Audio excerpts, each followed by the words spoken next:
Hi, everyone, and welcome again to another Global Speakers Summit. This is our 28th consecutive summit, and we are welcoming you today with the topic of avoiding wasting time and being more productive.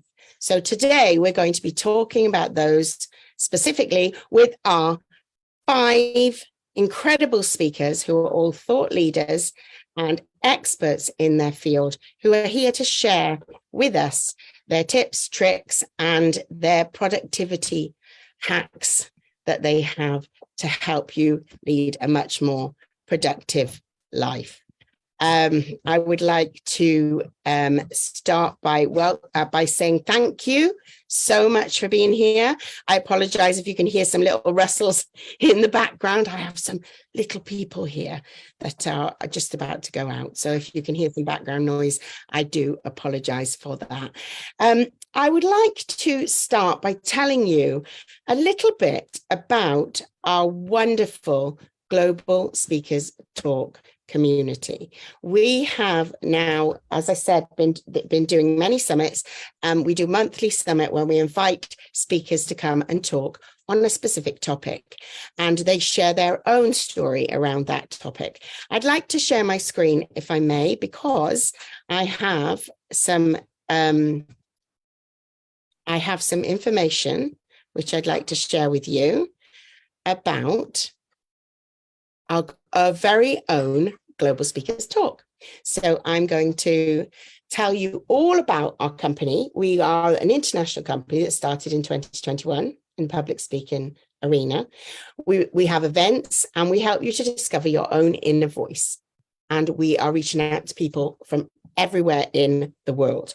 We're determined to lift and raise and encourage and inspire all new coaches, speakers, trainers, anyone who is camera shy to face their fears and do it anywhere. Get out there in front of the camera and share their voice. We're here for you and your voice, providing you accountability and a welcoming, big, supportive community so that you can have positive feedback and strengthen your confidence in your own voice. Our core belief is that every voice and every new voice is a story to be told. It needs to be uncovered, come into the light, and grow and impact the world. And our vision is to inspire, raise, and support 1 million inner voices, empowering them to discover and embrace their true potential. So that is our goal and our mission. And this is why we have a wonderful Facebook group, which is a lovely community where people who are just starting out can get the practice and feel inspired to just share little bits in front of the camera until they get the confidence to the point where we have members who are very confident and who are public speakers and they do that as part of their jobs every day. So moving on to me, I am your host today. I am actually quite new to speaking. It's just been a few years and I had terrible fear in front of the camera. And this is why I seeked out I sought out a solution to this, because I knew that if I was going to have a business, I would need to get out there and people would need to know who I was. I am a teacher, a primary school teacher, and I was in the classroom for 23 years and I taught in 4 different countries. But now I have my own business where I support parents to help their children with their learning, whether that is as homeschooling or homework, supporting with the school and having that reciprocal relationship together. But my main idea is that I want to inspire that love of learning in every young child from the youngest age so that they will embrace it. They will build bonds with their family through learning together, and they will see it as a fun, engaging activity, and then they will hold on to that for their lifetime. So that's my desire when I go forward with my clients and helping them with their children. I'm also a book illustrator, which is fabulous because it ties in. So I do art and illustration and design. And we have brought out a series of books now. We've just brought out our 8th book, and it's for little people between the ages of 4 and 10, because it's a good read aloud as well with families. So that's me. And I want to tell you a little bit about my speaking journey, just to give you an idea that, you know, I feel like if I can do it, anyone can do it, because I was a wreck. I had nerves. I would ruminate for days and weeks before I had to do something, I'd sit there writing a script, rewrite the script, practice, practice, practice, practice. And I was like, I can't do this. I'm going to burn out. So GST was my savior. I reached out to them very early on, and I was able to practice speaking, going live. And over time, I was getting rid of some fear, but I still had this crippling fear, which didn't really make sense. And everyone would say to me, oh, you can't see it on the outside. And I'd be like, well, I've been a school teacher, and I have presented to audiences, but I'm like that swan that looks, okay on the water, nice and calm, and the legs underneath were flapping. So GST helped me to find my voice, and I jumped in and offered to host a podcast because Anshu, who the brainchild of GST, suggested it. And here I am now talking in front of you. I've got a long way to go. I still feel massive nerves when I get in front of that camera, that little green light. I think that is quite normal for everybody, but I think it's a journey that we have to go on, and it does get a little bit easier with every live broadcast. I'd also just like to give a shout out to Finding Your Voice Network, which I'm also involved in, and they have the same idea and the same mission, but they're using a group of us to help inspire others to use their voice. So there's 13 of us involved in that project, and we're helping to encourage more to come on board and share what they do in the world to make a difference now that they have found their voice. So we have so much to talk about with regard to being productive. And I know myself that I have my own challenges with time management and productivity. But one tip I'd like to share is the Pomodoro technique. I don't know if any of you have heard of this, where you're productive for 25 minutes and then you have a 5-minute break. And research has shown that this is very effective, and that there is a direct link between how successful we are and how productive we are. So they directly link with each other. So the more productive you can be, the more successful you can be. And our speakers are going to share so much more of that with you today.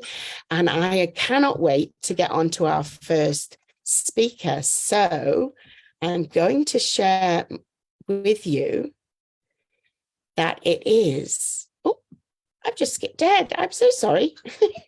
I gave you a clue who was coming next, but we have got up first, we've got Loren Norris, who is a leadership speaking coach, and he is a professional motivational speaker, an international leadership trainer, and a speech coach.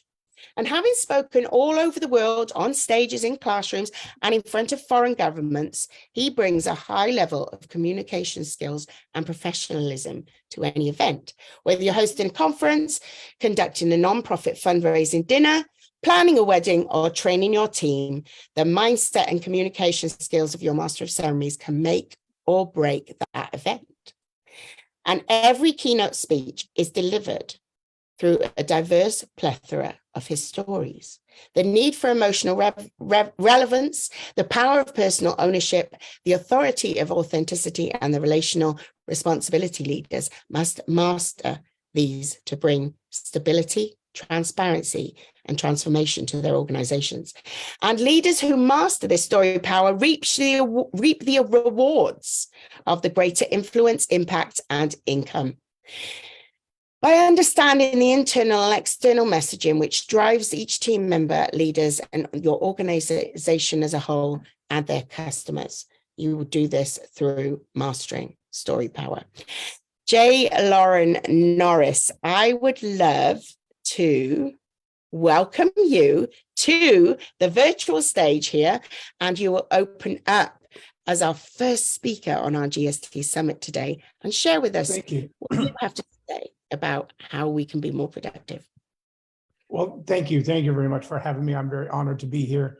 It's exciting to hear your journey, even from the classroom, because so many people would think, well, if you've spoken in front of a bunch of little kids, surely you can speak in front of a bunch of grownups. But I agree, it's that preparation time that makes so much difference. And how you prepare yourself to be in front of a crowd is enormous. But it's not just how you prepare, it's do you prepare and what do you prepare?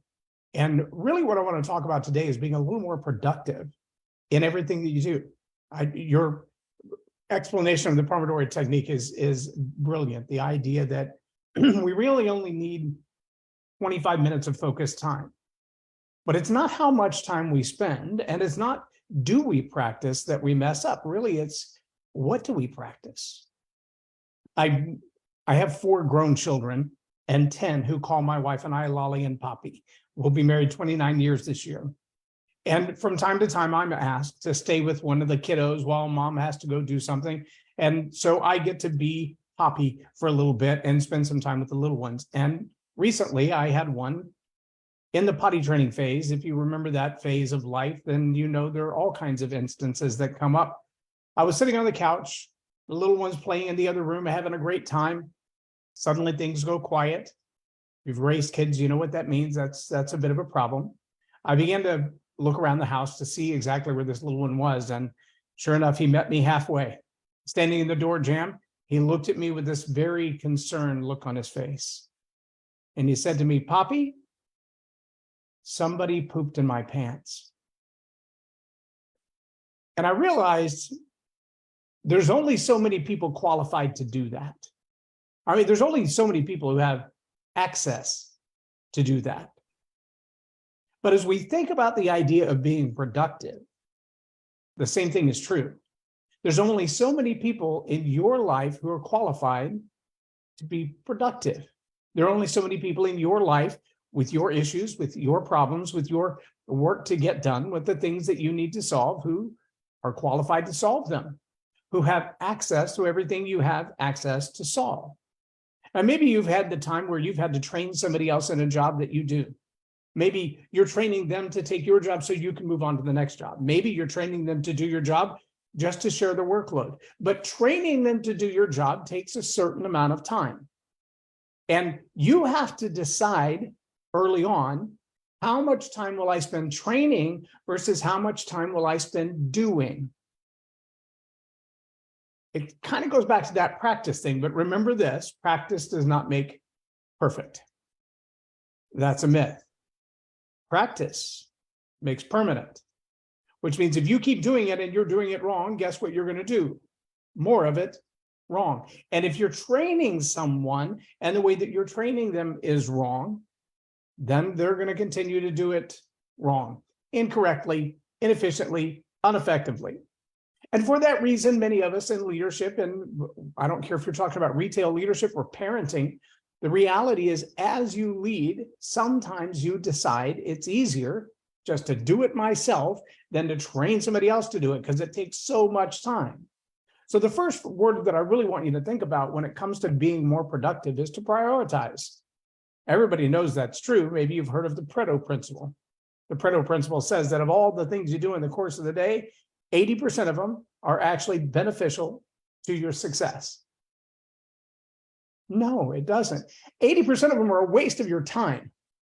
20% of them, 20% of all the things you do in the course of the day are beneficial to your success. That means if you have a to-do list with 10 things on it, and you were to look over that list on Monday and say, okay, here's the 10 things I have to get done today. Chances are 80% of those things will mean nothing to your success. They'll take up your time. Maybe you would call it the tyranny of the urgent. They're going to demand that you take time to do them, but they're really not benefiting your success. 20% of those things. So out of 10 things on your list, 2 of them. So prioritize is a huge factor. You've got to be able to look at that list of 10 things and go, okay, what will I spend my time on? What will I try to delegate? What will I train somebody else to do? What will I move on without? What will I put in that category of if I don't get to it today, that's okay. Now, once you've figured out what those 2 things are, I'm going to give you the next big word that I want you to think about, and that is to protect. Because immediately that you pick those 2 big things. Now, I'm going to be honest with you and tell you, sometimes you look at that list of 10 things and you're like, well, I'll just knock out these little ones. But if you've had days like I've had days, like today, I've been gone for a week, traveling around, doing other broadcast stuff. I come back to my own studio, and it's like every electrical thing in here has lost its mind. It doesn't want to do right. It doesn't want to log in right. The The power cord is missing. Somebody's borrowed it for something else, and now the battery is dead. And so I have to reboot it and start all over again and then enter new passwords. And you see what I'm saying? You think, well, I'll just turn on the computer. It seems like one out of those 10 things, that's the easy one. But we often forget all the little things behind the scenes of the easy ones. We make that one phone call. I'm just going to call and cancel that appointment or reschedule it so that I can focus on my day. Well, we prioritize. We know what the two things are. We'll just look at maybe just a couple of these little ones. We'll spend some time on them. But then you realize that when you dive into that, it's like a rabbit hole. The minute you make that first phone call, send that first email, there are tens of people, dozens of hundreds of people who now want your time. Well, you're on the phone. Maybe it's the social media. Well, I just need to reply to this one Facebook message. And as soon as I do that, phone goes down.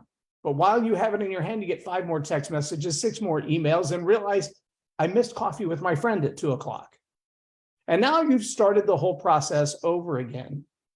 Even if you prioritize your list based on the Pareto principle and you look at all the 10 things, you say there's only 2 that I have to get done today to be the most successful.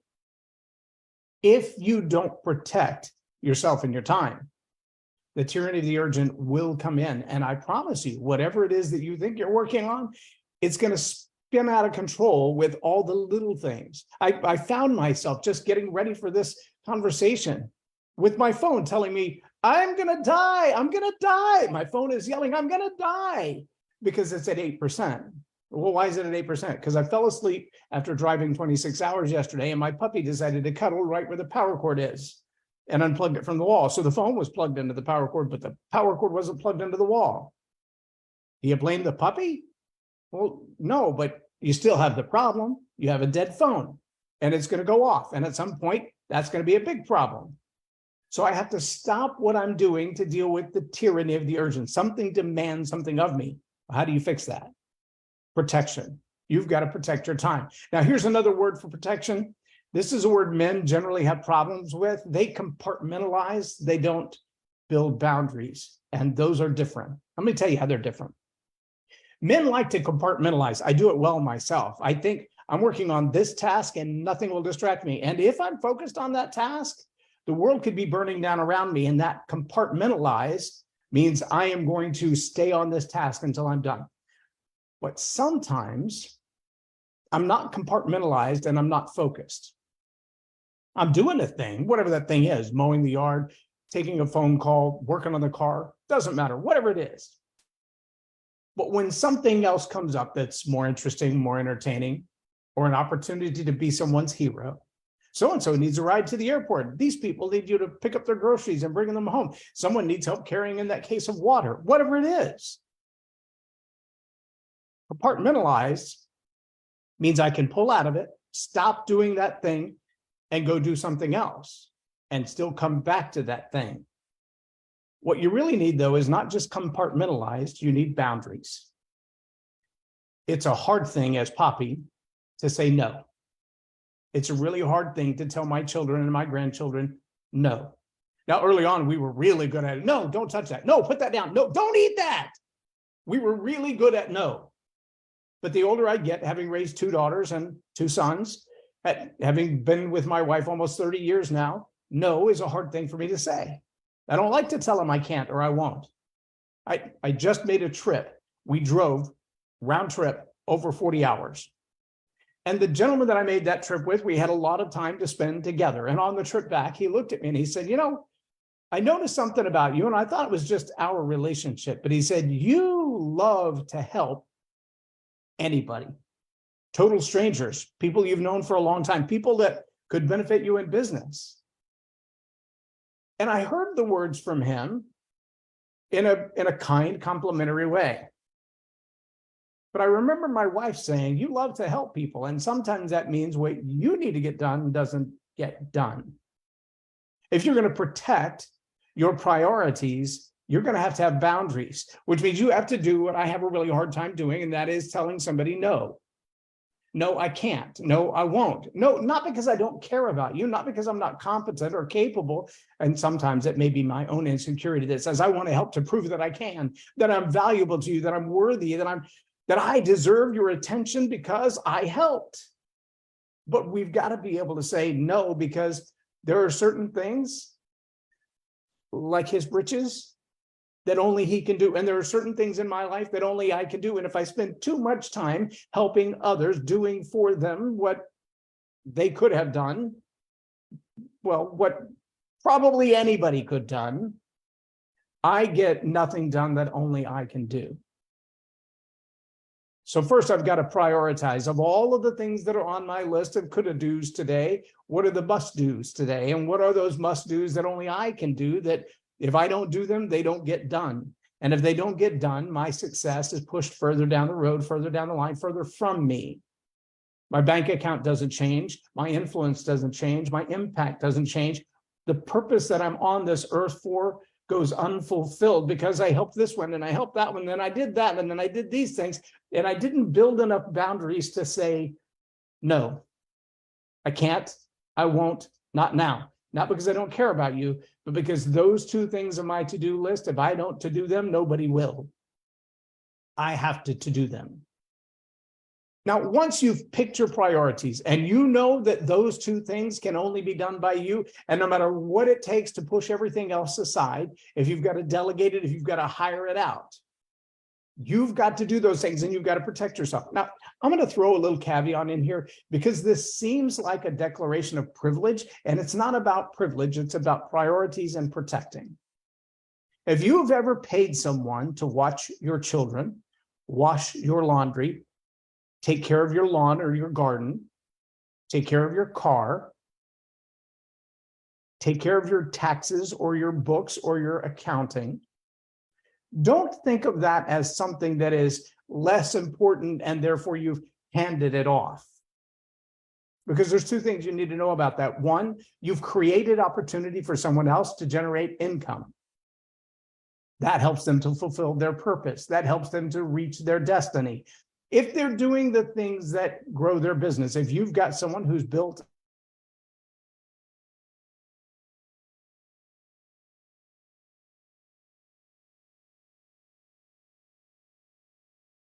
negative thing, consider that a positive opportunity on two fronts. Number one, you are prioritized. You are protecting the time that you have to do that.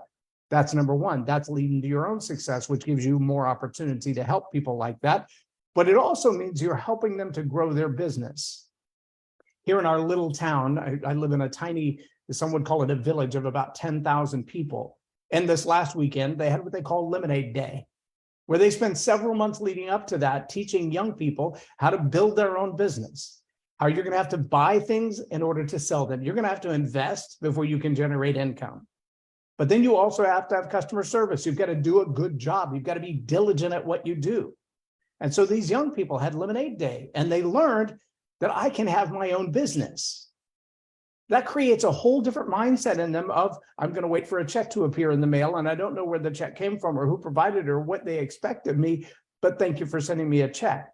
No, you're much more in control of your destiny when you have a chance to create opportunity for yourself. Well, if they're going to create the opportunity to make lemonade, why would I waste my time stopping what I'm doing, running to the kitchen and mixing my own lemonade? I should help them grow their business by buying lemonade from them and focusing on my own priorities, protecting my time, not doing those things that don't lead to my success, and paying someone else for whom that is their success. I know that sounds like an edge of privilege, but it really is how economies grow worldwide. If you have an art, a service, a product that you can offer to the world, and you can generate income to be self-sustaining through that, then everyone who participates with you in the free exchange of those ideas and services is growing the economy and growing opportunity. I spent time in the Congo, and I've watched very enterprising young men grab all the empty water bottles off of the street, all the empty plastic water bottles, and take them to a facility where they personally cleaned and scrubbed and sanitized every one of them. And then they filled them with filtered water. And then they put them in the freezer overnight until they were an ice block. And when it's 112 degrees and you're stuck in traffic for 2 hours, and they come walking by and they want $2 for a bottle of water, you are grateful that they've gone to the trouble to clean the bottles, to sanitize the bottles, to fill them with filtered water, to freeze them to ice, so you can just suck on that little water popsicle when it's sweltering hot outside.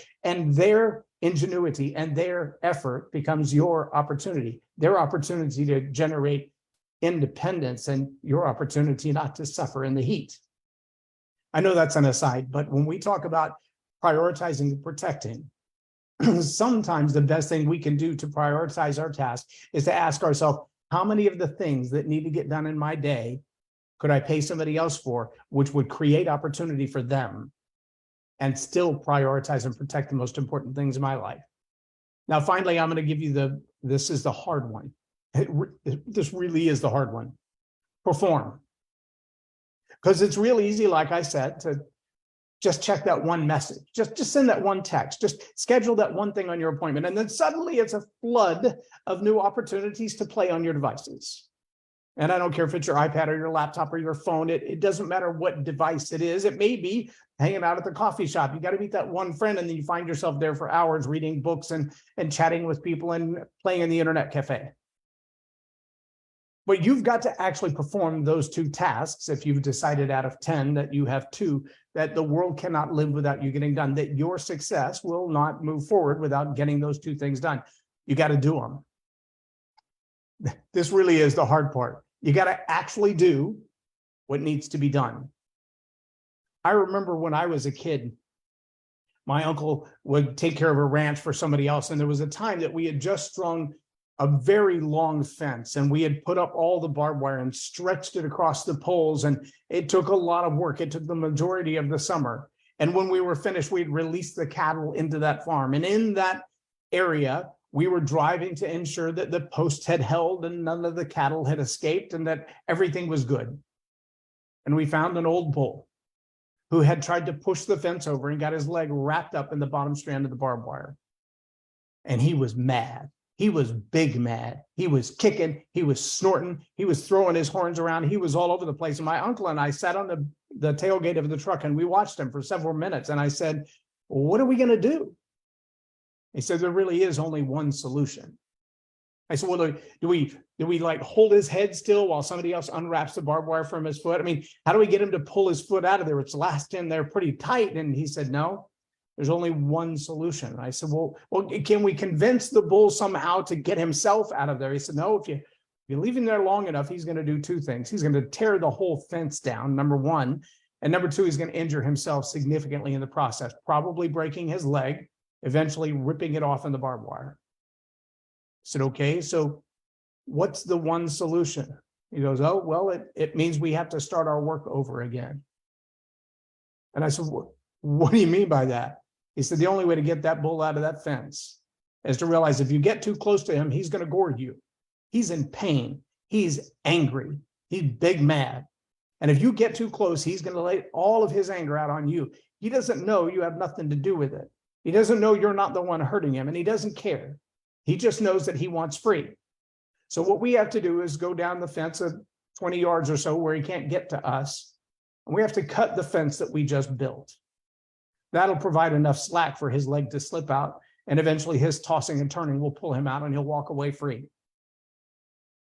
And I said, but we just spent the whole summer putting that fence up. And he said, yep. And if you want to do the right thing, we have to do it again.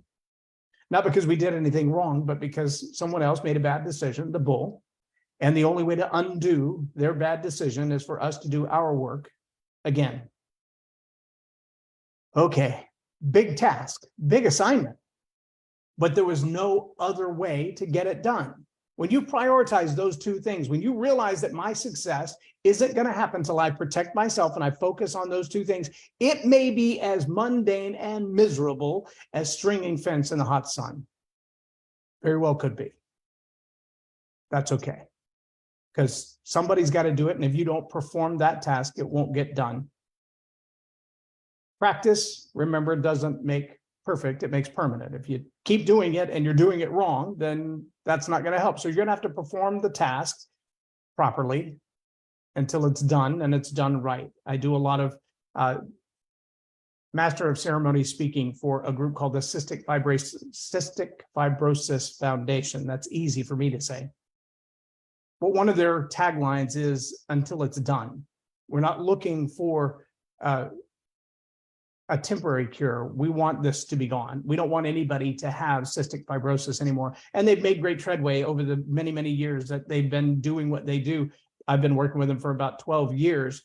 And when I started, it was common that the average person with CF would live to their mid-20s. We now have people who have lived into their 30s, 40s, and even 50s, living a full life while struggling with CF. Until the cure is found, until it's done. How long do you perform? Until it's done. Maybe that's on the top of your list today. Maybe it was on the top of your list on Monday of last week. Maybe it will be on the top of your list a month from now. Do it. Do what must be done. Do it diligently until it is done. Perform. Productivity doesn't happen until you perform. Wishing it to happen, not going to make it happen. Wanting it to happen, not going to make it happen. Delegating it, making excuses, blaming it on somebody else. Only one person can poop in your pants. It's you. You're going to have to get it done right. And that's going to require an attitude. Now, let me tell you what drives attitude. This is my last thought on this. But the attitude that you have to perform the task that you have protected and prioritized. The attitude that you're going to need to do that starts with the story that you're telling yourself. You heard in the intro the mention of story power. I teach a thing called the Story Power Masterclass, and it is a great class for those who are public presenters or those who are leaders, and the things that they say on a microphone or in front of a crowd are significantly important to the way they communicate and connect with their audience. But let me tell you something, the story you're telling yourself when you look in the mirror, that can make you or break you. That story will drive your attitude, and your attitude is more important than anything else in the world. With a bad attitude, you lose every time. Zig Ziglar used to say your attitude determines your altitude. How high you're going to go in life, how far you're going to go in life, directly related to your attitude. Dr. Caroline Leaf is a neuroscientist with more than 3 decades in the industry. In her research, she says straight up, your attitude is what you think about how you feel, and how you feel about what you think. So whether it comes into your mind in your life as a thought first, and then you react to it emotionally, and that develops your attitude, or it comes into your emotions first and you react to something, and then you begin to meditate on that thought and realize that's a negative thing, whichever one of those two it is, that attitude is going to drive your behavior. That behavior will drive your performance, for better or worse. If you want to be productive in life, you're going to have to prioritize the things that need your attention and set aside the things that don't. You're going to have to protect yourself by building boundaries and knowing when to say, no, I'm sorry, I can't do that for you. Now I've got things that I have to get done.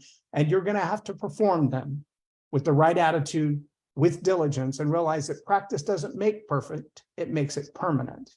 If you'll do those 3 things, you'll find yourself being a lot more productive in life. And that kind of turns your eye away from procrastination to begin with.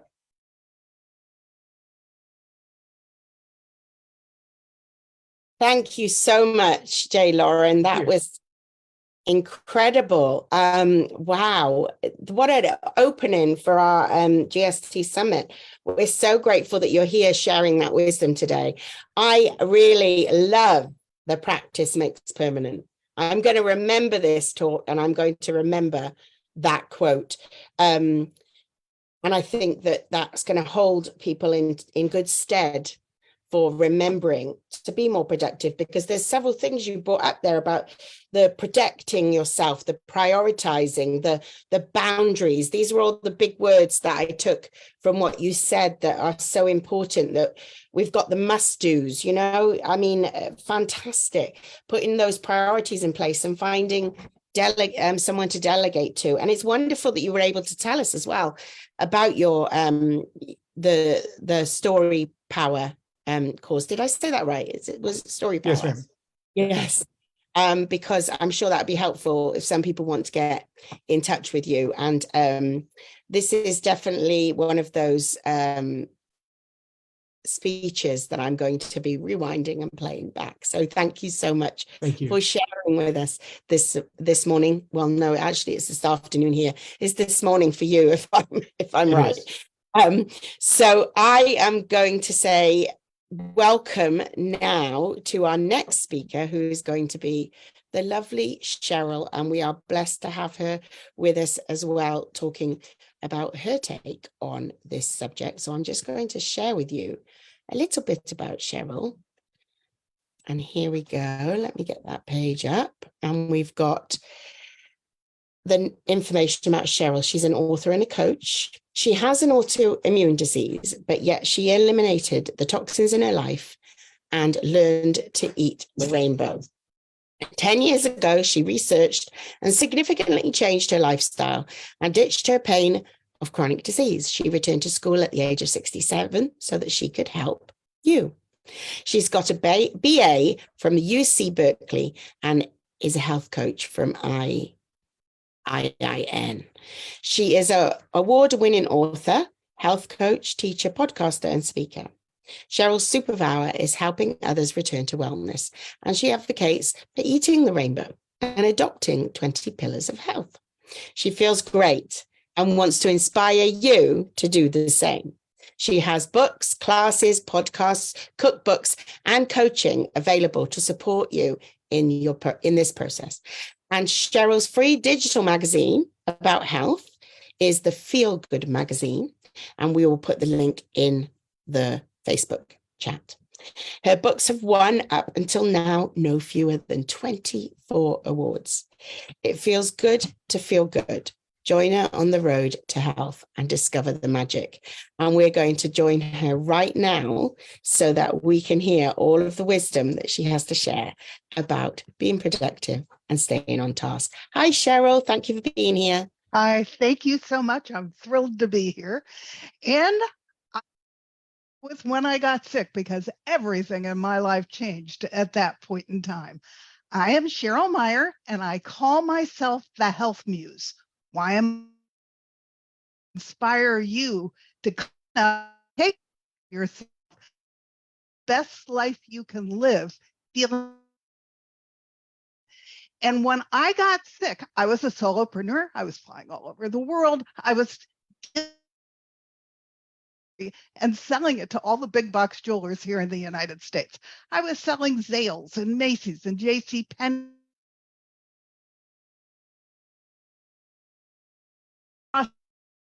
Catalog. My project. I was doing everything except take care of me. So that I needed to readjust my time and take some self-time for self-love. But it went through my head so quick I didn't even stop to think about it until one morning I woke up and I couldn't get out of bed because everything in my body hurt. And I started going to the doctor and running tests. She had no clue what was wrong with me, but I knew that I was not going to live a life of pain and pills. So I dug in. I had a very well-trained staff. I turned my business over to them and started managing remotely, and I dug in and started researching. Flash forward 5 years, I had changed everything about my life. I started with food. I started no more processed food for me. I started eating the rainbow of whole foods, organic, and my whole sentence is from a farm as close to me as possible. I had horrible stress. I was down to almost no cortisol. So I learned how to breathe and I did yoga and I started taking breathing breaks at 10 and at 3 every day so that I could come back to my center and eliminate all the stress that I had accumulated. I got 7 hours of sleep. I started drinking adequate water. I started getting out into nature and enjoying the wonders of the world. And in 5 years, I still have autoimmune disease, but I no longer had any pain, which was huge. Now, I'm telling you all of this because while I was laying there, I reevaluated, number one, how I needed to be part of the time I was spending. And I also, at 63, I'm now 73. I don't have that much time left. I didn't know what my mission was at that point, and I know I wanted to impact the world. So where I was going to spend my time going forward shifted to something totally different.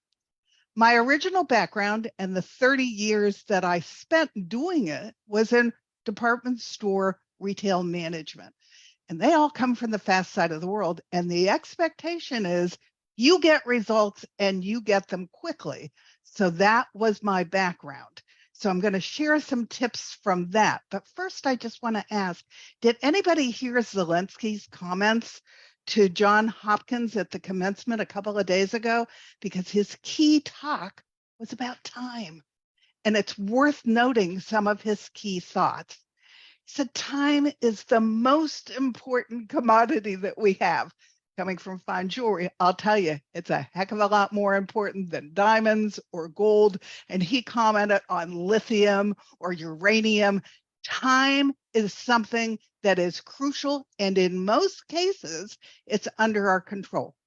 He commented that the youth of Ukraine right now do not necessarily have control over their time because they're fighting the war, but all of us have time that is under our control. So how we use it is how we impact our future and the future of our loved ones, and essentially the future of the world. And since it is something that's under our control, it's the time of our life to set where we're going for our future. And you have to know exactly what you need today so that you can create it in your tomorrows. So I want you to think about all of that, because we need to be grateful for all the time that we have and that we get to control what we're doing with it. So these are my two big ideas from my retail days, because I can get more done than most people I've ever known because of my training. I start off with a vision board. Not particularly unique, but I decide at the beginning of the year what all the big ideas are that I'm going to accomplish during that year. And when I put them on that vision board, I commit that I'm going to accomplish them, and I'm going to put the action behind them to make them a reality. My favorite quote through my retail days, which has stayed with me today, is by a gentleman named William Hutchinson Murray. And he talked about the fact that once you decide you want to do something and you commit yourself full-heartedly to it, when you're all in, the universe comes together and helps you accomplish whatever that is. And I can tell you, since I shifted and decided my goal, my mission is to change the health, first in America and then in the world, and to change how everybody's eating so that they can harness all the essential nutrients and the phytonutrients that are in food to heal themselves. I have an angel's hand on my back where incredible things are dropping out of the sky to help me with my mission, because I'm all in and I'm committed that I'm going to take the actions that are on that board. I bought a great big bulletin board in a gorgeous antique frame, and it's hanging right here on my wall in front of me, because those are my key things I'm going to get done this year, and I'm knocking them off one at a time. My magazine published on Monday, and it was my passion project, and it was on that board. And I invite you all to go to my page on Facebook and grab the link, because it's free, it's digital, and it is packed with great information. But that was on my board. Now, from there, what do? I am a list maker, but I do it a little differently than other people. If it goes on my list that day, it's with the intent to complete it. I don't want to keep moving it on to tomorrow's list and the list the day after that and the list the day after that. That boggles my head. It's always floating around in there. And if I'm not doing it, what's the point? So if it goes on my list, I have 3 decisions to make about that item. I'm going to do it right away until it's completed because I need to, not because I want to, but because I need to get it done. That's the first thing. Or I decide I'm not going to do it right away. I'm going to delegate it to somebody. And if I'm going to delegate it to somebody, that doesn't take the responsibility off of me. I delegate it. I set the time when it needs to be accomplished. I put it on my calendar for follow-up because I want that task to be accomplished, whether it's me or the person I have delegated it to. And then the last thing I have to make is, am I going to do it today? If I'm not, I take it off the list and put it on my calendar when I am committed that I am going to do it, so that when it shows up the next time, I'm going to touch it and I'm going to get it done. That way my list stays focused and I can move at lightning speed to get things done. Let me give you an example. When I decided that I needed to share all the information of how I had returned to wellness from, I still have fibromyalgia, I just don't have the pain. When I made that decision, I went back to school at 67. I'm now 73. I feel better than I did in my 50s, but I went back to school because I wanted the authority to share all the research that I had done on my own with other people. When I graduated from school, they asked me if I'd like to write a book. I thought, oh my God, I had everything organized in file folders that I had learned. So I have a book ready to write itself. So I did my table of contents and I got started. I started in November, and by January 15th, I had written a 450-page book that has since won 18 awards. Now, I didn't go down that table of contents one by one. There were a couple times when the writing just wasn't flowing, but it was still part of the project, so I allowed it to stay on the list. I just jumped to the next chapter. And when I finally went back to that chapter that was being problematic, it then flowed and it then wrote itself.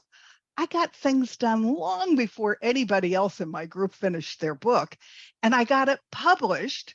And I enjoyed the process so much. I have written 6 books since, but I move really quickly and I get my head organized, I get my research organized, and then I sit down and I do it.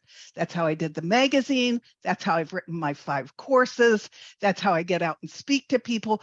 And I stay focused on my list. Now, the advantage of my wish board is that I look at it every time I look up. I take a look at it. I don't think about it. It just keeps telling me those are my big ideas that I'm going to do. And when I finish one of my big tasks, I used to go, oh my God, thank goodness, I'm done. Now what do? I don't do that anymore. I look at my board and I pick my next big task because I don't want to waste time in between. And one of the advantages of doing this is, since self-care has become rather important to me because I want to protect my health, when I do take a break now, I can celebrate the victory and I can relax that I have accomplished what I needed to accomplish. I can go away on vacation. I can take that 3-day weekend. I can enjoy the joy of victory and know that when I come back, I'm going to move at lightning speed to do the next project. So if you do this, you'll be amazed at how much you can get done. My friends are always all amazed at what I can get done, but it's because I am very results oriented and I can stay focused, and I do tasks because they need to be done, not necessarily because I want to do them at that moment in time. And that keeps me moving forward, and it keeps me touching things, accomplishing them, and then moving to the next task. So try it. I think you'll find that it works really well. And thank you for letting me be here. We all need to accomplish whatever we can because we want to touch the world with whatever our gift is. So try this because it will help you reach more people and get more satisfaction for yourself that you're actually making a difference. So thank you. Brilliant. Thank you so much, Cheryl. That was great. I love that. And well done for all these things that you've achieved as well.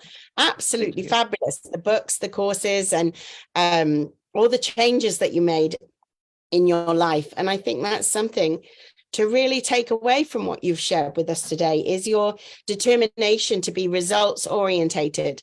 And that makes you do whatever you've decided is on your list, whether you want to do it or not, it needs to be done. It's not about making a choice or procrastinating over, choosing the task that you want to do over others. It's what needs to be done at that time. And I think that's really, really good advice. Because it's so easy for us to do what we want to do before the things that are challenging. And I know somebody taught me a long time ago that I should do the ones that I least want to do first at the beginning of the day, if they're on my list, so that so that they're sort of out of the way. And yeah, so much about taking action and being so positive about the things that you have to do, and it's made you be so productive. It's wonderful to have you sharing this wisdom with us today, Cheryl. Thank you so much. I can't thank you enough. I also loved you mentioning about the time is our most precious commodity, isn't it? Just when we think about how quickly children grow, how quickly things change. Like Cheryl, you said you had this big life change, and then you went to school at 67.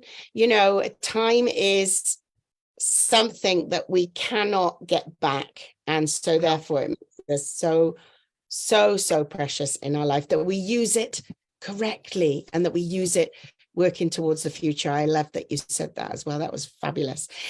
So we are going to hear from Mariyam now. I cannot wait to hear what she's also sharing with us. So I'm going to share about her first of all, so that you can all learn a little about her. It's Mariyam Mohamed, and she is a certified trainer and coach. She's a success coach, a motivational speaker, a trainer, an entrepreneur, and she is a business graduate and a Canfield trainer. She helps individuals who need change in their lives to shift their minds so that they can unlock their full potential to live a happy and peaceful life. She guides people to build courage, find their self-love, and replace bad habits with productive ones. There's a bit of a typo there, because when I say she's a Canfield trainer, she has worked with the coach, Jack Canfield.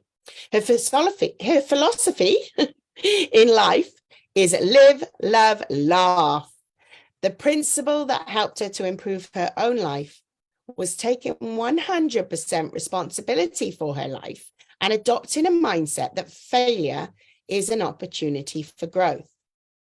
Mariyam uses methods that are used by renowned coaches such as Jack Canfield, Bob Proctor, Lisa Nichols, Dean Graziosi, and Tony Robbins.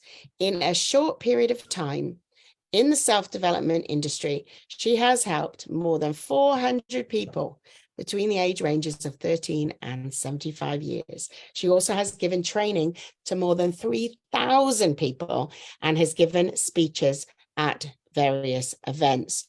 We are so thankful to have her here with us today to share her knowledge on how she is that little bit more productive with her time. Welcome, Mariyam. It's lovely to see you here today.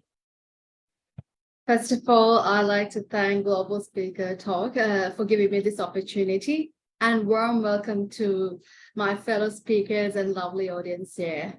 This is one example of investing your time productively, because time invested in learning is very beneficial for you in the long term to achieve success as well. Please take a moment to think of what I'm about to say right now. You make a perfect schedule and end up doing nothing. Does it sound familiar? I used to be like that before. I used to make a schedule. I will think big, and I have so much going on, and I want to accomplish this task, that task. But in the end of the day, I find myself at night going to bed feeling disappointed, not being accomplished, having this negative self-talk to myself. We can see some do follow and some don't to their schedules. According to study, overshadowing leads to what is called time famine. That leads to a variety of consequences, including this decreased productivity and negative health effects. There was a study done by, recently research done and published in Harvard Business Review. It's women are naturally gifted multitask, which is a myth. The fact is, multitasking doesn't work. Now I'm going to invite you to think of something that makes you very happy. And also think of your last birthday. Please raise your hands. Maybe I might not be able to see you, but raise your hands if you thought both thoughts together, or it was just one after the other. Because according to research, you have 60,000 thoughts per day, but the truth is you can hold one thought at a time. And the truth is, just like our thoughts, we can always do things one at a time. The problem with us is we try to do all at once and end up procrastinating, being overwhelmed, not giving our 100% to the task, and poor performance, and end up giving results that are not accepted by our seniors or even ourselves. This also leads to burnout and sometimes mental disorders such as anxiety and depression due to high level of stress. So another issue that currently we are facing is lack of focus. A study conducted by Professor Larry by California State University, he did study 260 students and high school and university students. He asked to focus 15 minutes on studies, but he found out that average of 6 minutes were taken by the participants and they got distracted very easily. And this main distraction was on like vibration of a new mail or maybe instant message notification or interruption or self-interruption to go on scrolling on the net. Doesn't this sound familiar for those of us who are working in the work field as well? We get disrupted, our work get disrupted by external stimuli. Now, how do we get over all these kind of issues? I'm going to share you a few steps which you can use time productively. Number one, having a habit of writing down goals, having action steps to achieve them. The goal must be very smart, meaning it should be specific, measurable, accurate, realistic, and it should have an end date. Some people might find it difficult to write down goals and achieve them, probably because you never really had a role model. It was never taught to you in school, or you might be afraid of the unknown, or you might fear failure as well. These are factors that might hold you back, but good news is that science has proven that you can replace a habit with a new one and rewire your brain, rewire a neural pathway. And to form a habit, it takes around 60 to 90 days. And the thing is, the secret ingredient of rewiring is constantly doing the work, being committed to it. In order to do this, you must, you can paste it somewhere. You can paste the goal somewhere, or you can save it on your screen, phone screen as well. You can do that. And also, I think Cheryl has mentioned about the vision board. You can also paste it on the vision board so that you can see it and visualize it every now and then. And the second tip, which I'm going to give you, is that discipline yourself. We all have 24 hours per day. Some do so much within short time frame, but others find themselves hard to find self for themselves as well within 24 hours and complain that they were not able to accomplish those things. I was one of them, right? So a solution for this is to keep a schedule.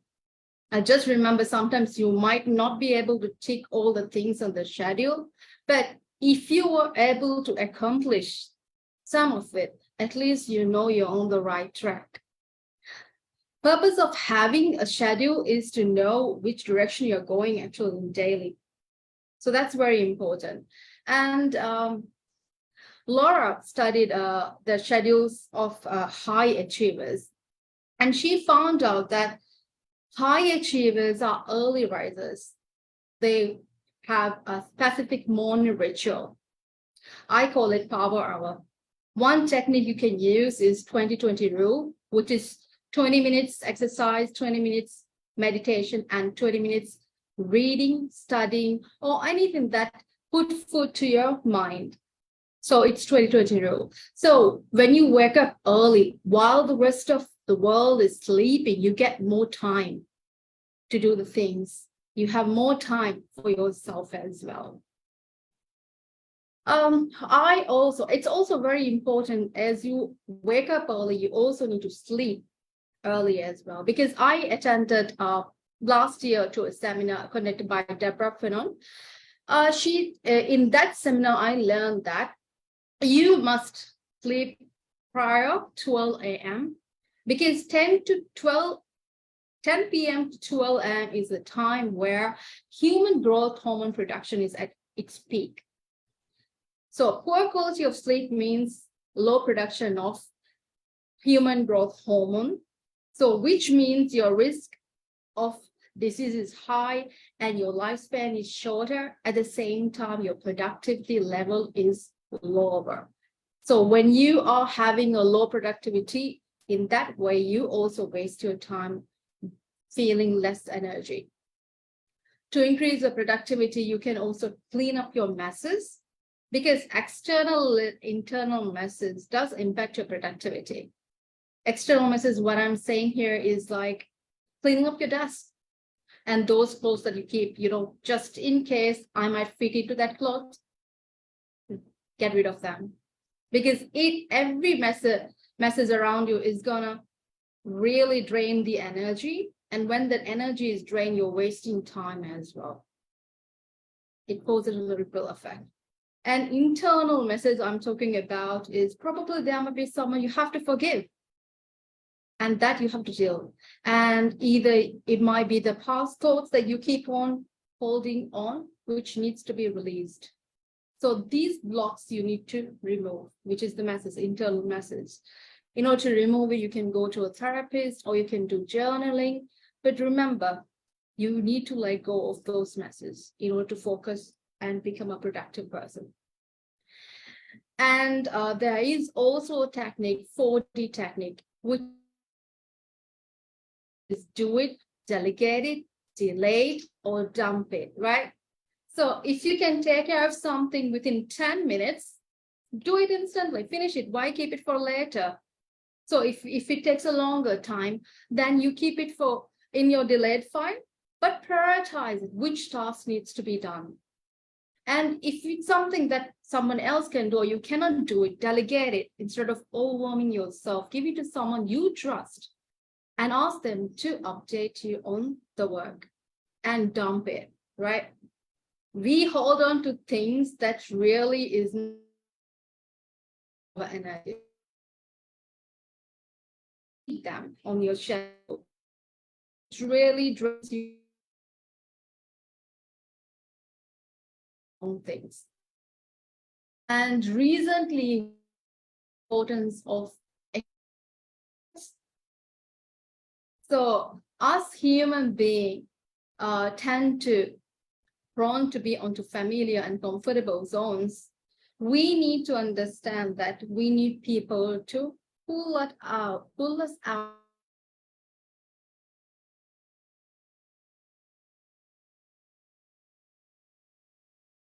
Committed to yourself. This you can ask from your work colleague or a family member, and you can ask them to make it accountable for the actions you wanted to achieve. And one other thing, most importantly, is to overcome perfectionism is a disease.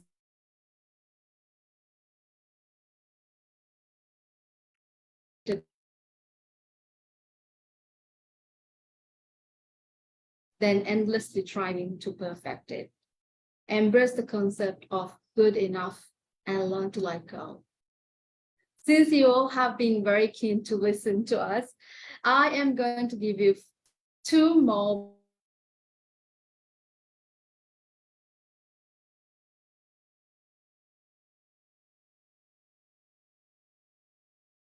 Success always leaves clue.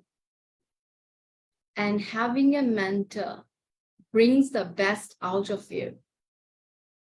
So have mentors that will bring the best out of you and they will guide you to become a productive individual. When you become productive, the time you spend also becomes productive.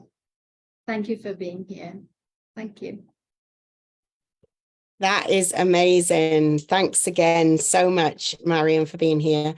It's our pleasure to have all three of you speakers that we've heard so far here today at Global Speakers Talk. We've had so much information from all of you, and it always fascinates me that we have the same topic, but everybody can bring a little something to the table from their own experience in their own life that has worked for them or has worked for people that they know. Mariyam, I absolutely loved so many things that you said. I mean, it's so true. Procrastination is definitely the enemy. I like the idea of scheduling. You know, you mentioned again, like Cheryl did, the vision boards. You also talked about that fear of that, sorry, not fear, but that naughty thing that comes in and drives us away from what we're doing, you know, the distraction, that naughty distraction that will come in, whether it's social media, you know, those clicks coming in on your phone or on your desktop to say that you have messages. It is so easy to go down the rabbit hole with those, and you can switch off your messages, etc., and stop yourself from as many distractions as possible, because they can so easily bring us off task. So thank you for reminding us about that as well. And the fact that, you know, the multitasking thing too can lead to poor performance. It's excellent, because it's right. Many people think you can multitask, and I think certainly I know that it's something that I've always felt that I was good at, being a teacher, because we were just busy all the time. And it's so true that you are just focusing on one thing at a time, and you're not actually really doing both. Your brain is switching from one to the other. But what I love as well about what you said is about the fact that we can replace all these habits that we have if we do have a tendency to procrastinate, if we do have a tendency to get distracted. There are things we can put in place to stop that. And thanks for that reminder about being able to rewire those neural connections in our brain and all the pathways, so that we can be the most productive for working towards our future. Like has been said today, sleep is a big thing too, isn't it? Let's face it. Sleep is a bit like time, you know. But we all need to protect our time, our own boundaries, and our sleep. And I think they're very relevant to this topic, because you need to be on your top game to get your best performance out of yourself. And if you've slept enough, then that will be the case. And I just want to share, I put it in the comments. I loved it when you said about the uncluttering your mind. I think that's great. That's again another one of those gems I'm going to take away and remember, because you unclutter your mind just like you unclutter your desk. Why not? Why not take time to go really think, you know, be very focused on what your mind is telling you. I love that, because we can so easily, again, slip into thoughts that are not productive for us. So we have a little time now in the schedule before we invite our next speaker to join in about 5 or 10 minutes time. And we have a question here in the chat. So I just want to grab that question quickly. Specific advice for removing procrastination is the question from Anshu. Do any of the speakers have specific advice for that? If I may. Sure. If you're a person who tends to procrastinate, number one is scheduling your time. And if you're a person who find it hard to schedule your time, I always tell my clients, you have your digital phone, put it on an alarm. It's so annoying, but at least it reminds you of what you're going to do, right? So that's one way to, you know, trigger the brain cells of yours, to annoy the brain cells, and you tend to yourself to do some of it. So that's one tip I could give. That's great. I actually do that a lot myself. I use Alexa. I tell Alexa to remind me of this, or in 10 minutes, I want you to stop me. So she's like doing my Pomodoro as well. So I set her at 25 minutes and have my little break, because that keeps me focused. Excellent. Cheryl or Loren, Norris, would you like to share? It's the reason that I use my vision board and my list, because that keeps me focused so that I'm not having a tendency to wander off with my mind and to procrastinate. I'm on a mission. And at 73, my time now is limited if I'm going to accomplish touching all the people with my information that I want to touch. So my lists and my vision board, they both demand action so that procrastination isn't an option. That doesn't mean I don't take breaks, but that's not procrastination. When I'm sitting at my desk, I have a list, I have my marching orders, and I do them. Excellent. And so you are also take active breaks. You've chosen, they are part of your schedule. They are part of your planning. And presumably they're part of your list. You know exactly when you're going to be taking those breaks. And of course, they're so important because I know that I work off my triangle. When I plan my day, I choose an important thing that is for my family, an important thing that is for my health, and an important thing that is for my work, so that I make sure that there is always something very important on my list for each of those things, so that they get equal attention in the day. That's brilliant, Cheryl. Thank you so much. I have a question, if that's okay. But Loren, would you like to share your ideas on procrastination before I do? Yeah, if I can have just a couple of minutes, I really, I hear a lot of people talk about vision. And when we talk about vision, it's easy to have the vision board where we have a specific target. In fact, I had a client a while back that when I walked in, he had a picture of bodybuilders. He had pictures of the car that he wanted and the house that he wanted and all of these targeted goals, something that he wanted to achieve. But let me change maybe your perception of what a vision is. There's a country and Western song. I live in Texas. There's a lot of country and Western songs. But this particular one, in the chorus line, he says, "Paint me a Birmingham, a little house on the edge of town, porch all the way around. Put her there in the front yard swing and a cotton dress. Make it early spring." And those words were so descriptive that the artist could literally paint the image he was holding in his head. Now, let me tell you something. When you have an image in your head, when you have a vision in your head, there are several biochemical and psychological triggers that are activated by that. The first of which is, and I do this exercise with clients when they're writing stories. I do this exercise with leaders who are about to hire a team. I say, I want you to envision that perfect addition to your team. What do they look like? And I'm not talking about their physical appearance, because it may be male or female, maybe they're from any nation on earth. What I'm asking you is, what kind of person are they? What kind of heart do they have? What kind of mind do they have? What kind of skills do they have? What kind of tasks will they do? What kind of job will they do? And if you don't envision that person, then the only thing you have to go on is a resume, which anybody can fudge on their resume. They can lie on their resume and tell you something else.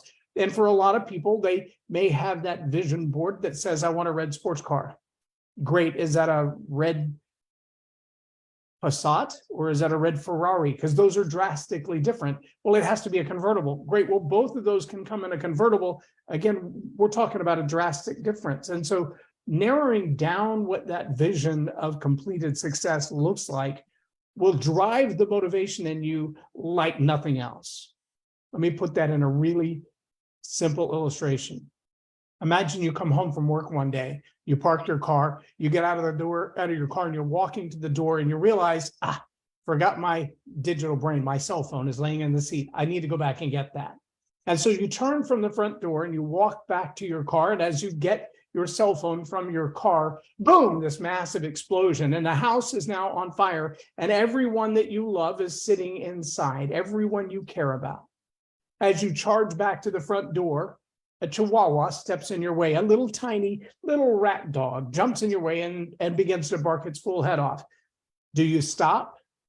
No, that chihuahua is not going to stand between me and my family. Maybe it's a Rottweiler. Maybe it's a grizzly bear. Maybe it's this massive beast that stops me from getting into my family. No, you can rip my arms off, I'm still going inside. I will not stop because the vision I have is the torture of my family, the peril of my family. When the vision for your success is as clear as the vision for Paint Me a Birmingham, when you can see it in your mind's eye, you don't let anything stand in your way. When you get in a parked car, speed bumps don't chase you down. Obstacles in your life only come. Procrastination only pursues you when you're on target for your destiny. If you're not moving toward your destiny, no one cares to get in your way. Nothing will get in your way when you're sitting on the couch munching on chips. But get in your business, get in your family goals, get in your health goals, begin to protect those things, and every distraction, every obstacle you could ever possibly imagine is going to hunt you down and get in your way. If you want to avoid procrastination, you can't. If you want to avoid distraction, you can't. But what you can do is be so determined on your goals that you refuse to let the little things like a Chihuahua or a Rottweiler or a grizzly bear get in your way of the things that are most important to you. And that's why you have to have a clear vision and prioritize it. Fantastic, very powerful, great. Thank you for sharing that wisdom with us. That was amazing. The question I wanted to ask you all is about a little bit about that sort of fear of missing out. You know, when we talked about things that pop up, you know, maybe it's you see another training that you think, oh, you know, that would be useful, but it wasn't in your schedule. So do you think you can share any specific tips for someone who's struggling to maintain their focus so that they can avoid task switching or going off on a tangent to which hampers their productivity?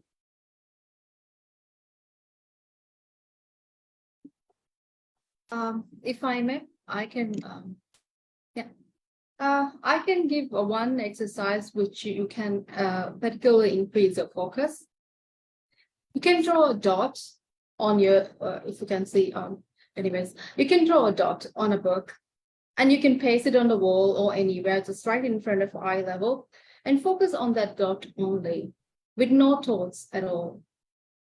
If you can, I know it's very hard for you to do that. It takes 20 seconds to distract yourself with other thoughts. Oh my God, this is so stupid. Oh my God, I think I left the stove on. Oh my God, I'm late for this. I have to do this, I have to do that. All those thoughts come.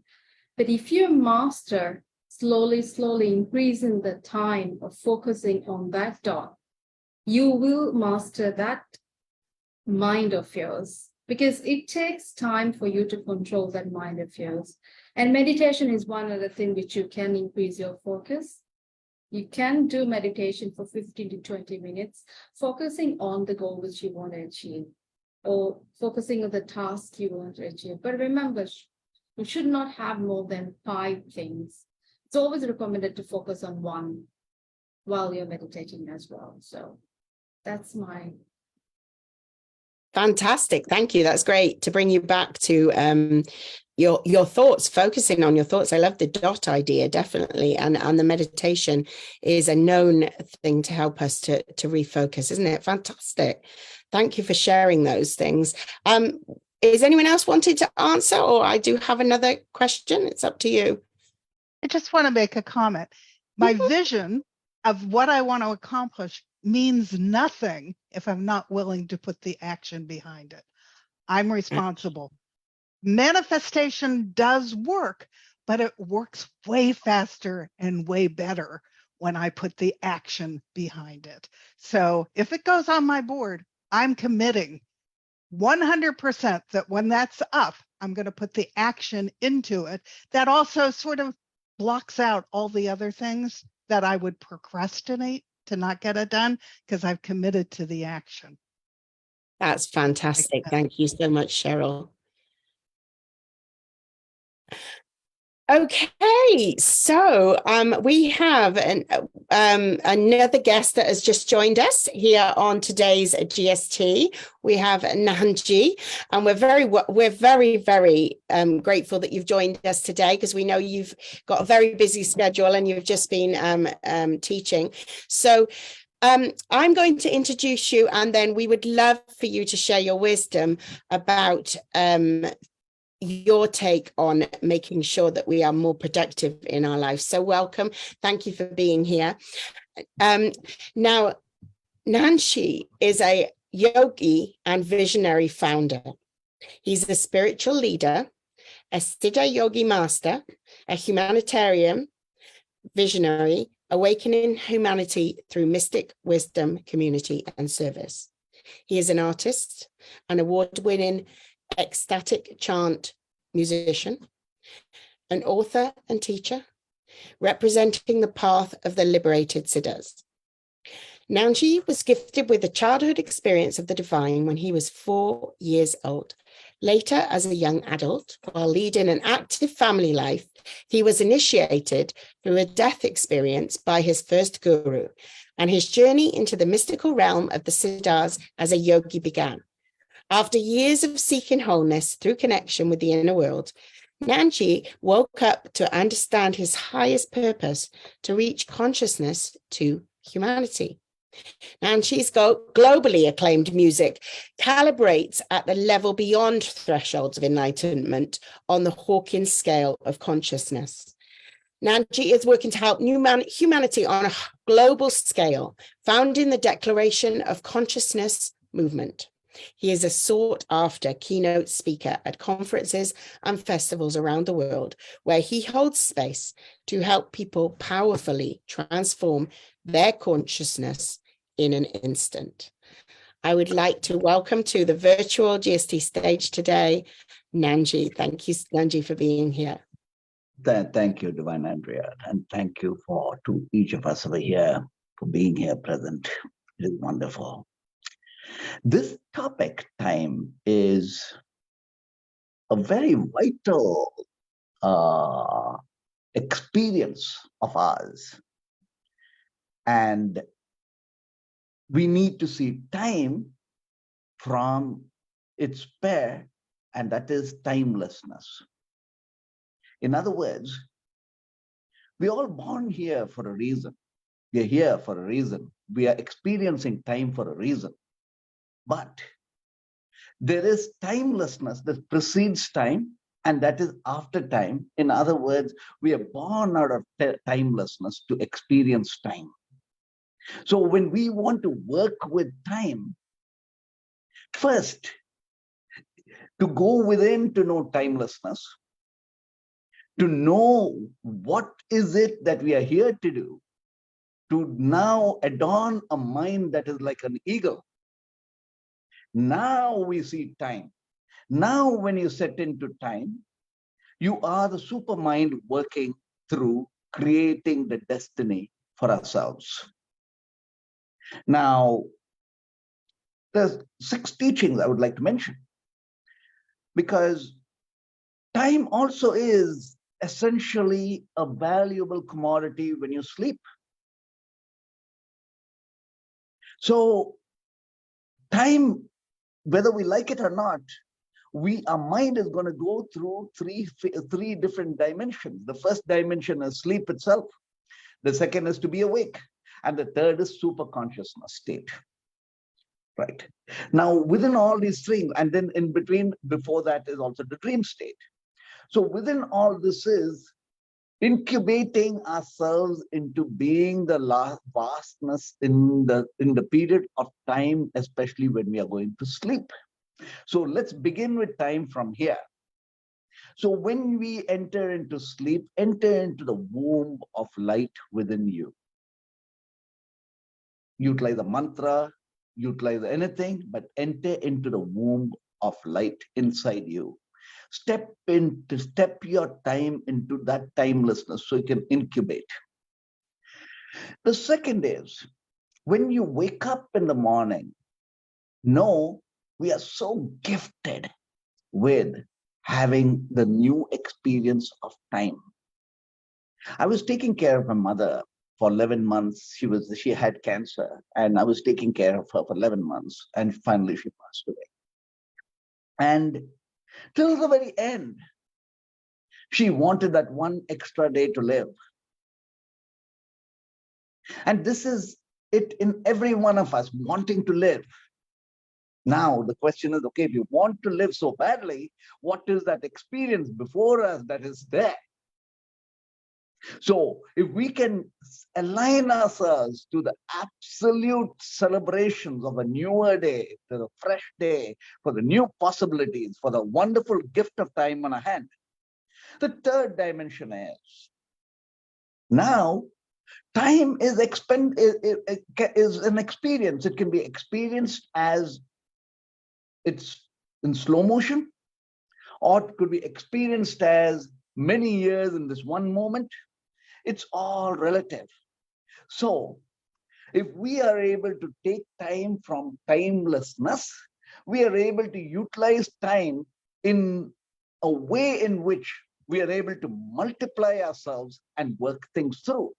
For instance, a year and a half ago, I was driving on the freeway and my car skidded and it went through four lanes, and I remember, seeing death so closely. At the same time, I could see everything go in slow motion. And because it was in slow motion, I could control my car somehow, gain control, and somehow pull myself out of the situation. Likewise is when you are painting or when you're drawing something, you don't know. Time has gone past so fast. You're doing something from your heart. Now you're actually entering into the supermind state. When you are in a place of absolute sheer inspiration, now you've gone beyond the heat and cold of your body. You've gone beyond the sleep state. You've gone beyond tiredness. Now you're stepping into really utilizing time. Next, now we understand ourselves as an eagle looking at the big picture, that is timelessness. And when we bring focus, that focus is time. Now we know how to utilize time from its most potent state. So the next aspect is, when we are in a supermind state of knowing, being inspired, now we have touched into a very valuable blessing of time, and that is the flow state. When we flow, we are the masters. Whatever we do, when we are flowing with joy, inspiration, now a genius kicks in. The special within each of us has woken up. Now we are able to warp time into the totality of it being the destiny we set for ourselves. Another dimension of time is that when we enter time, remember, we might think that we are as one person, the I, working with time. But when we are the spirit having the human experience, it is the we working with time. In other words, we are the many as one. When we are the many as one, it's like having about 10, 100 heads working together in simultaneous focus, together as one singularity. Okay? And the final dimension is, we understand we have 5 senses. We understand ourselves as 5-dimensional being. But when we wake up to understand we are the cosmic child. We are the dimension beyond even the mind. And this is the 6th dimension. The 6th dimension is absolute sheer light, absolute vitality, health, and the 6th sense, which is ESP, clairvoyance. All that kicks into us when we have woken up the 6th dimension. So for all of this that we mentioned, these 6 points we mentioned and the 6th dimension to be mentioned. So what is the practical way to attain it? First, meditate. Second, utilize that particular space within you, that innermost core, to go within, to sleep, to incubate your vaster self. At all times, know your higher self to be true, and see the big picture. And from the big picture of knowing, receive inspiration to work time. Now, when you work with time, you are flowing, you are the master. And in the mastery, you are uplifting yourself and uplifting humanity. Gratitude. That is amazing. Thank you so much for being with us and for sharing your wisdom on this topic. I'm sure it's reached many people and given them inspiration and motivation. We're very grateful to have you here today. Thank you, Nandhiji, for joining us. I know that you can't stay with us too long. Has anyone got any questions that they'd like to ask Nandhiji? Because I know that he may not be able to stay for us to just close up the meeting today. Do any of our speakers have any questions, or do we have any questions in the chat? Or just I'll wait a few minutes to see if any come in. But I'd also like to invite the speakers to share if you have any questions for each other or anything further that you would like to share today that you have forgotten to mention or that's come into your mind since someone else has shared something. Nandhiji, am I pronouncing it right? Yeah, you talked about the flow state, right? Yes. How an individual would, I know how you go to the flow state, but how would individual who is new to understand the flow, how would they know that they are in the flow state? How can they identify that they are in the flow state? Okay. To be in the flow state means tapping into the enormous power of inspiration. Okay. And to be inspired, the first is the knowing. You know, so you're inspired. So how do you come to the knowing is the most important. That's where you meditate, go into your own inner space, climb up to the vastness of whom you are. Now know what is it that really truly matters in your existence. Now define what you will do to attain it. When you have defined it, now you have defined time itself. So now this time definitely is, I consider time as magic, because one of my gurus basically meditated sitting in one place for 18 years without moving, drinking 1 cup of milk a day.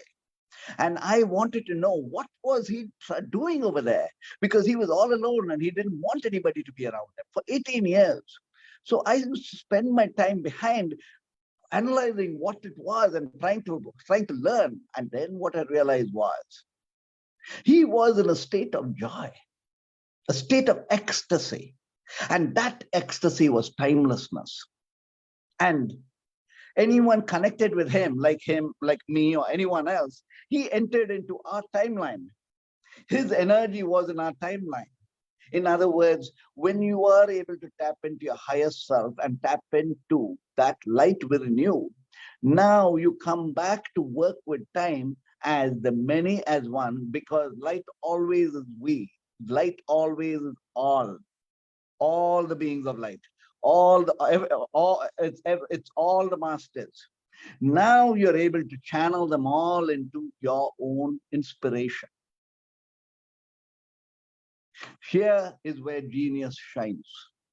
Here is where the mastery of each works. Yes. Excellent. Very good. Thank you for sharing that story as well, Nandhiji. That was brilliant. Thank you.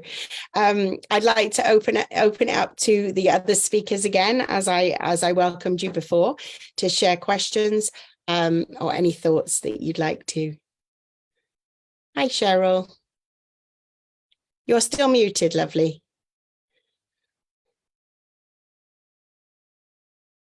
Different direction, but since my thing is how we eat, by eating food that feeds our body, it also feeds our brain. It motivates us, it changes our moods, the vagal nerve turns on and turns off all of our feel-good hormones. So if we're eating processed food and we're eating what I call crap, carbonated, refined, artificial, and processed, all of those moods, all of those hormones are not functioning. So if you want to be productive and you want to be happy, how you and it makes a difference for brain power, focus, strategic thinking, everything starts with how we're feeding our body and loving ourselves enough to give ourselves only the best.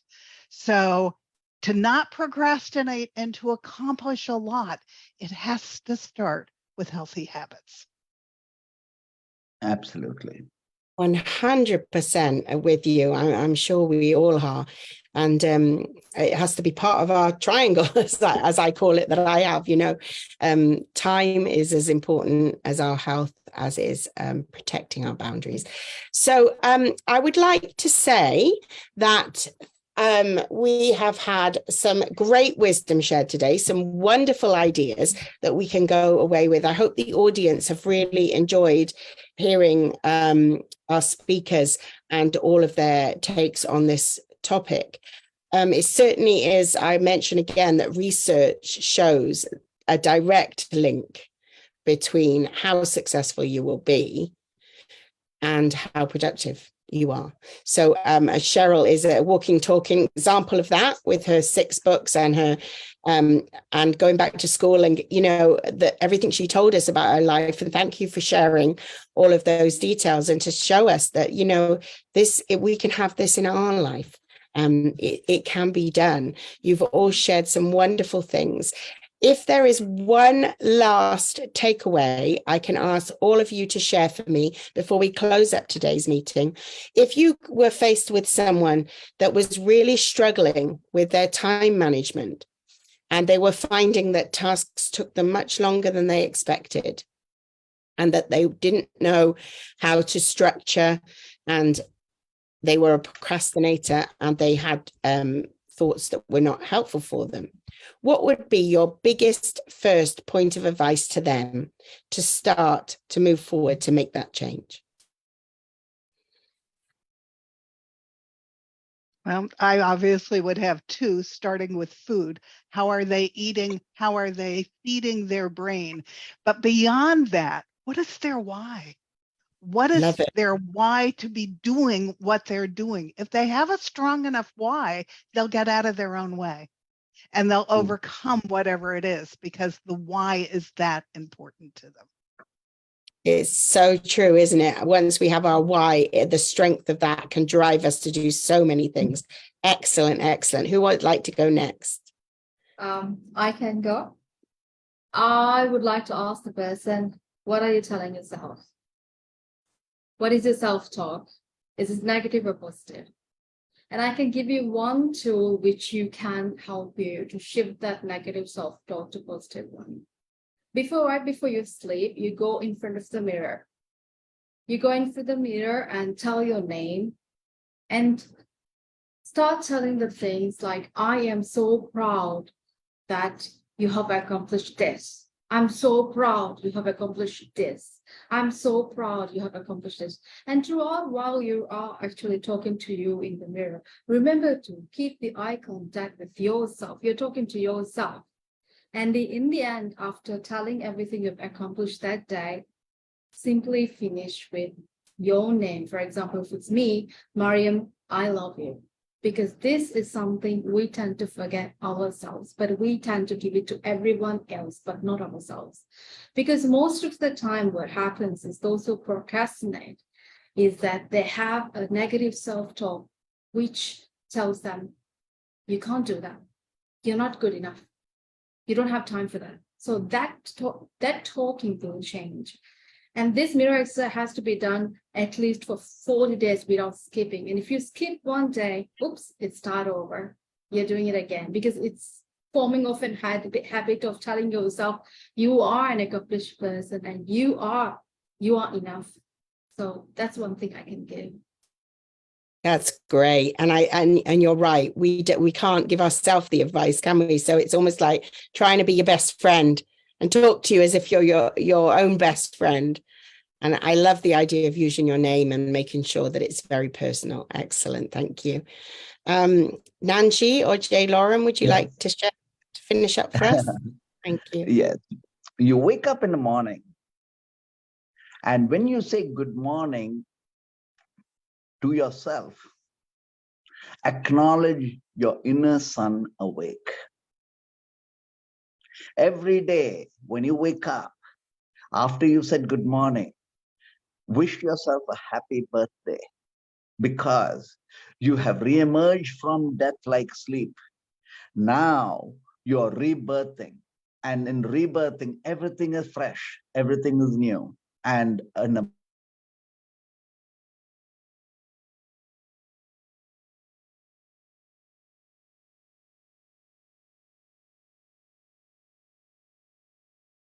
no matter how the world collapses on us, no matter what the challenges are, is your heart singing.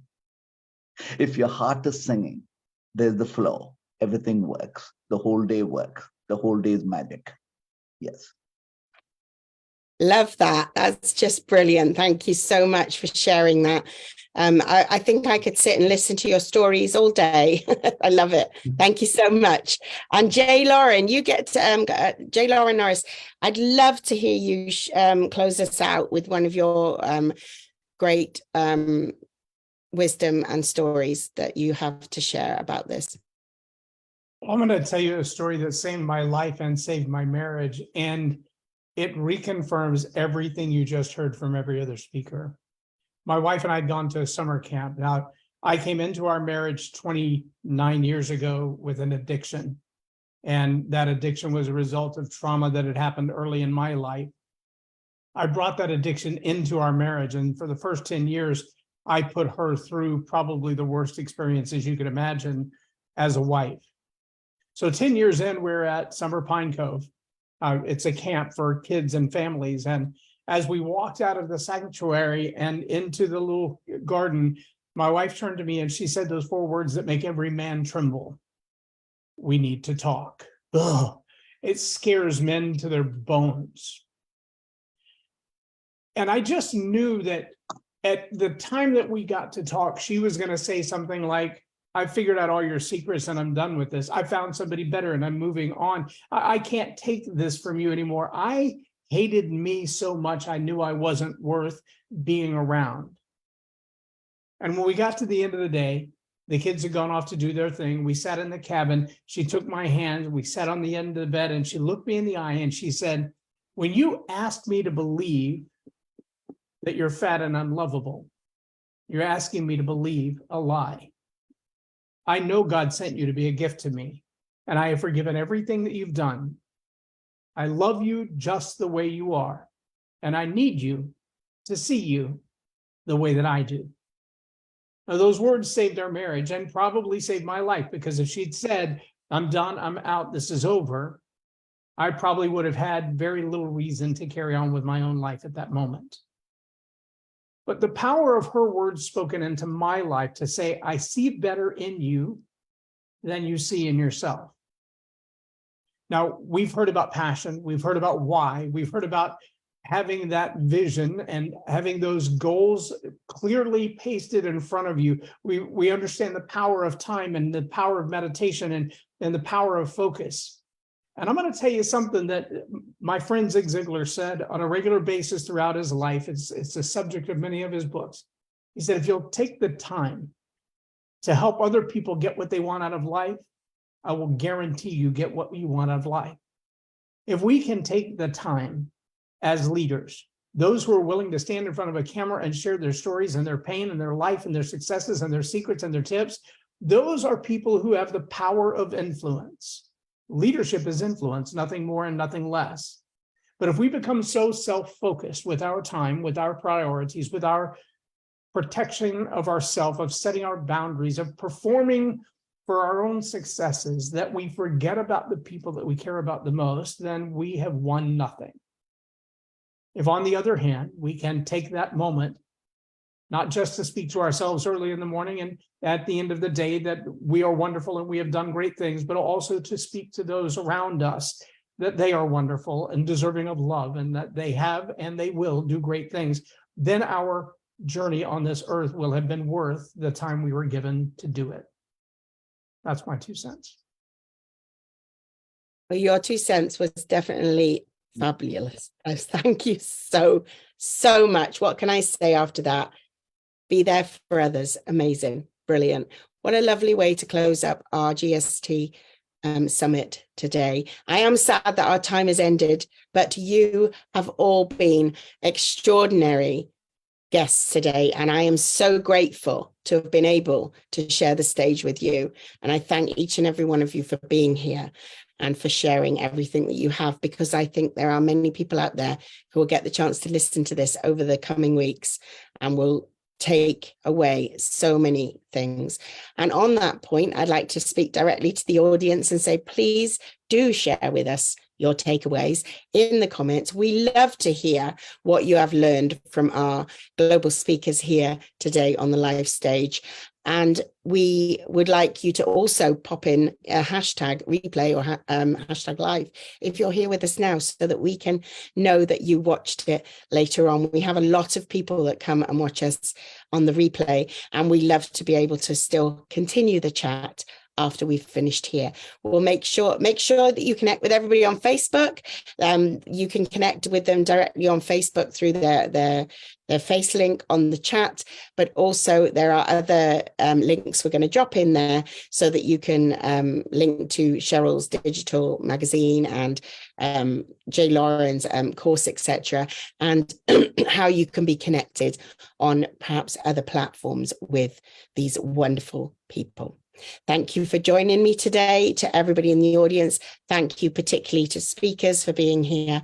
It has been my pleasure to host here for Global Speakers Talk, and I want to wish everybody the best, most productive day possible. Thank you, speakers. Take care, everyone. See you next month.